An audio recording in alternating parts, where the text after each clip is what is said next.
नमस्कार मंडळी, स्वागत आहे तुमचं आमच्या चॅनलमध्ये। आवाज महामुंबईचा, शोध बातमीचा, कौल मनाचा।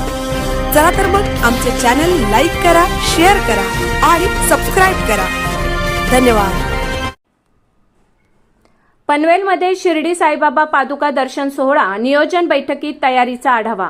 पनवेल परिसरातील साई भक्तांसाठी आनंदाची बातमी असून येत्या 18 ते 20 फेब्रुवारी दरम्यान पनवेल येथील साईबाबा मंदिरात शिर्डी साईबाबांच्या पादुका भक्तांच्या दर्शनासाठी येणार आहेत। या पार्श्वभूमीवर 3 दिवसीय धार्मिक सोहळ्याच्या नियोजनासाठी पनवेल शहरातील श्री साईबाबा मंदिर व श्री साई नारायण बाबा आश्रम येथे नियोजन बैठकीचे आयोजन करण्यात आले होते।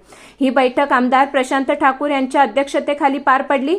बैठकीला पनवेल महानगरपालिकेचे महापौर नितीन पाटील, उपमहापौर प्रमिला पाटील, भाजपचे राज्य परिषद सदस्य अरुण शेठ भगत, साई मंदिराचे ट्रस्टी रामलाल चौधरी, राम थदानी, भाजप पनवेल शहर मंडळचे अध्यक्ष व नगरसेवक सुमित झुंजारराव, नगरसेवक अजय बहिरा, नगरसेवक राजू सोनी, नगरसेवक दशरथ म्हात्रे, माजी नगरसेवक तेजस कानपिळे, कळंबोलीचे माजी शहराध्यक्ष रविनाथ पाटील, विनोद पाटील, कामगार नेते रवींद्र नाईक, पत्रकार गणेश कोळी, संजय कदम, मल्हार नेटवर्क प्रायव्हेट लिमिटेडचे संचालक स्वप्नील ठाकूर, भाजप शहर उपाध्यक्ष रुपेश नागवेकर, भालचंद्र जुमलेदार, डॉक्टर शंकू बातिजा यांच्यासह मोठ्या संख्येने साई भक्त उपस्थित होते। यावेळी आमदार प्रशांत ठाकूर यांनी पादुका दर्शन सोहळ्याच्या नियोजनाबाबत मार्गदर्शन करत नागरिकांनी मोठ्या संख्येने सहभाग नोंदवावा व तसेच 3 दिवस चालणाऱ्या धार्मिक सोहळ्याचा लाभ घ्यावा असे आवाहन केले। बैठकीत दर्शन व्यवस्था, भाविकांची सुरक्षितता, वाहतूक नियोजन तसेच विविध धार्मिक व सांस्कृतिक कार्यक्रमांच्या आयोजनाबाबत सविस्तर चर्चा करण्यात आली। आवाज महामुंबईचा चॅनलसाठी